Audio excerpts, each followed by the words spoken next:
Live. Oh, we're live. Live. Good morning. How are you? What did you do on the weekend? Mr. BURGIO. I know you're going to tell us. I want to tell everyone. But what we're going to talk about today, I will in a sec. What we're going to talk about today is firing your real estate agent for better or for worse. Over to you, Michael. How do you do this? Where's the snapper? Yeah, it's not connecting to Facebook. Whatever we did. Anyway, we've got it. I'll check it after. Maybe it was the links to my page. Hey, how'd the weekend go? Welcome to episode 284, Firing Your Real Estate Agent Morning Minutes with myself, Michael BURGIO, Mark Novak. Weekend's good. Went for a walk to Manly Sunday. So yourself? How'd the spine go on the walk? Yeah, not too bad. It was more I wore different shoes, so I got two big blisters. Rookie error. You don't walk like 5-10 Ks or whatever it was with new shoes. I went to buy a mobile phone with the kids, and Lisa had to go to a friend's birthday party, so I had to teach the kids a lesson on how to save money. So we were sitting inside the Telstra store, and then I said, look, maybe we can buy. It was $1,280 to buy a new iPhone 11. Then Jade, my 14-year-old, went on to Gumtree and found a 3-month one-old for $900. We had to drive to Campsie. So it's about an hour and 10. Where is Campsie? Everyone's thinking. It is an incredible place. If you get a chance, guys and girls, if you get a chance, throw your family in the car, walk the half-a-kilometre strip of Campsie, eat the food, experience the restaurants, experience the grocery stores. It is a cool place to go. Talk to the people, embrace the culture. It's a totally different world. Honestly, I felt like I was overseas. I loved Campsie. Get it? Campsie, different to Kempsey. Okay. Alrighty. This morning we're going to talk about firing your real estate agent. We touched on this with had Lisa on the show on Thursday morning, which was, we just sort of got into it, and it was just a great topic where there's so many ways to go. But I think a lot of people don't know the process, don't know when and how you can fire a real estate agent from residential rentals, sales, commercial leasing, and commercial sales. So that's what this episode's about. Mark, start us off in residential rentals. Why would you want to fire a real estate agent? They could have stole your credit card, like agency in DY. So. That's touchy, that one. We won't. No. Let's face it, there's many reasons to fire a real estate agent's performance. You just want to change, need a result. So it happens. I think the basic one is if they haven't rented your property or they haven't sold your property in the desired time frame that you all agreed to, often you can do fight or flight. So you can work with your real estate agent and find solutions to get it sold or to get it rented.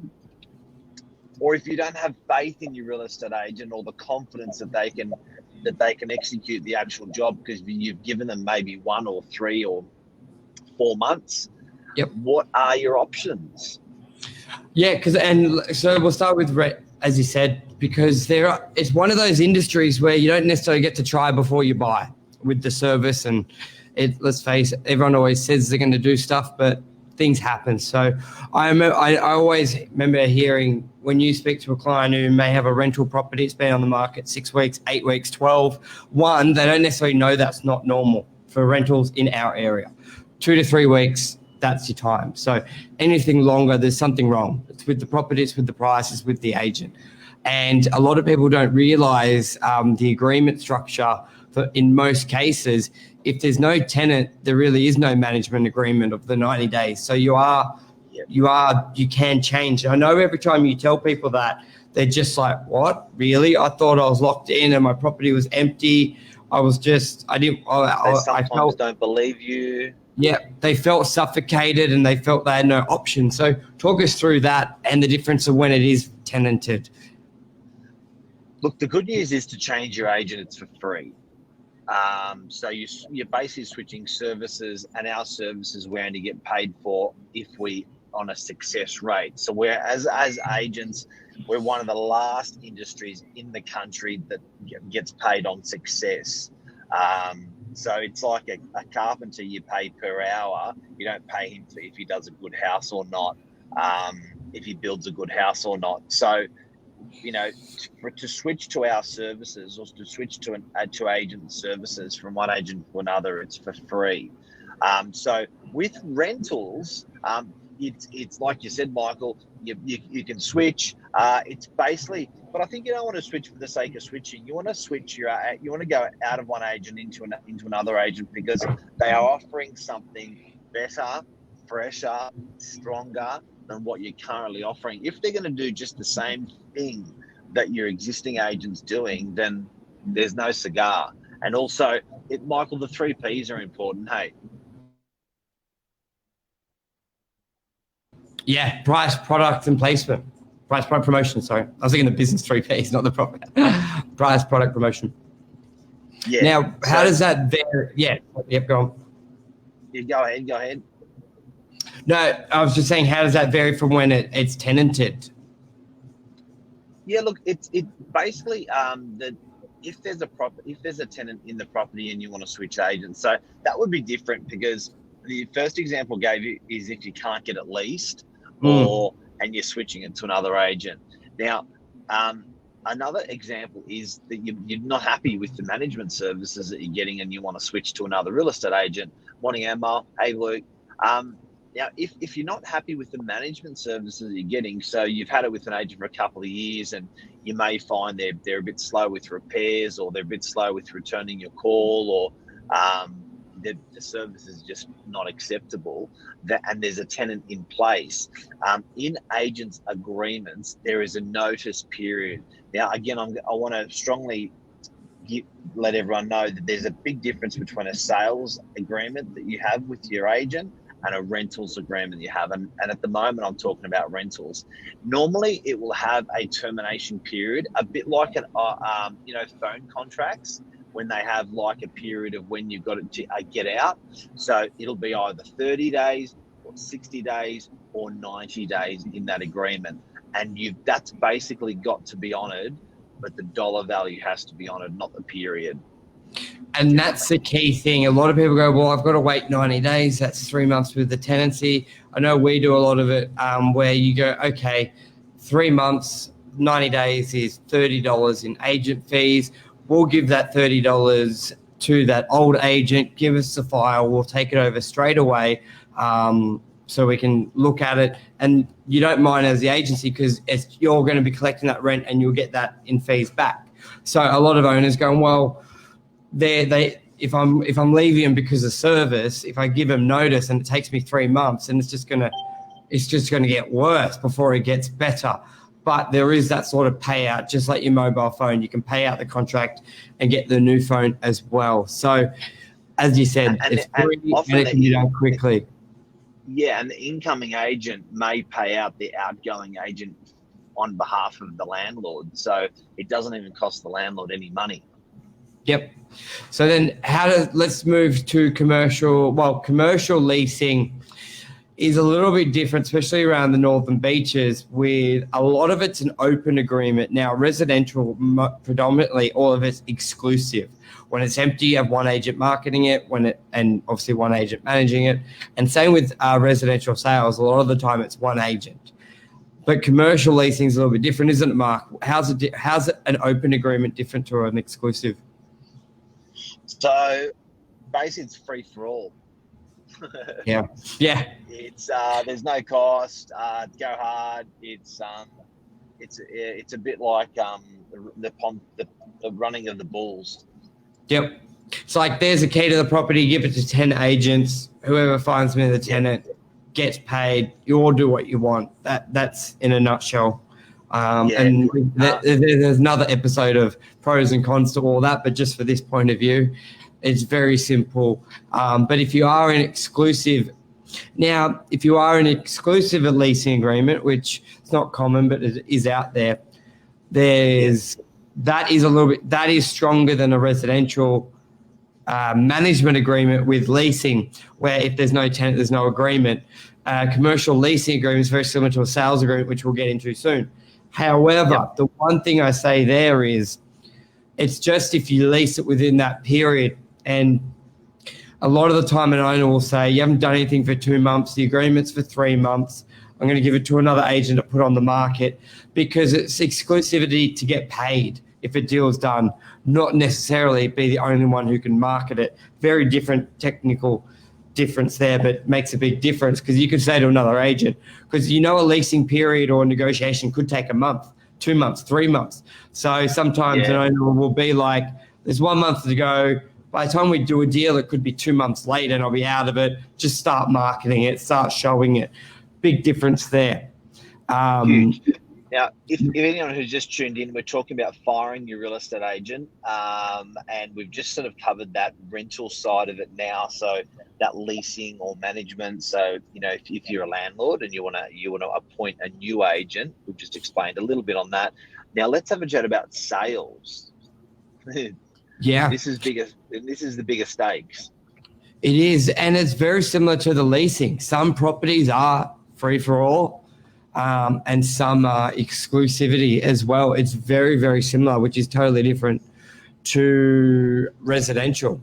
I find it's with commercial sales, it depends on the property. There are some properties in commercial that sit for 3 months, 6 months, a year, and sometimes you'll see them just be free for all. And then why would you want to fire your agent if you are selling with that agent? What are the reasons? Yeah, days on market and strategy. I think even now we're seeing a big difference. I think residential is 10, 15, 20 years ahead of commercial in a lot of ways. And there are still a lot of commercial agents doing it how residential was done 20 years ago. So we're seeing 2 reasons. They're firing because they just want a new strategy. It could be social media, it could be how it's promoted. So you want to fire that way. But also days on market. Sometimes it's a little bit like, I'll be with you for a couple of months and then I'll go with someone else for a couple of months. But that's more because they're all doing the same shit and they're just scrolling through names rather than for strategy. Look, the reason and sometimes it's even sort of a little bit academic. Sometimes people just lose confidence. There may have been an event with that agent that made a seller lose confidence. That agent may have been late to an open house, always late to open houses. That agent may have turned up to the presentation saying that they're amazing, and 4 weeks later, you've been selling the property and you haven't seen them doing your open house. They've got junior. They got junior doing the open house. So, that. But the biggest reason is they just haven't sold your place, and it's been on for.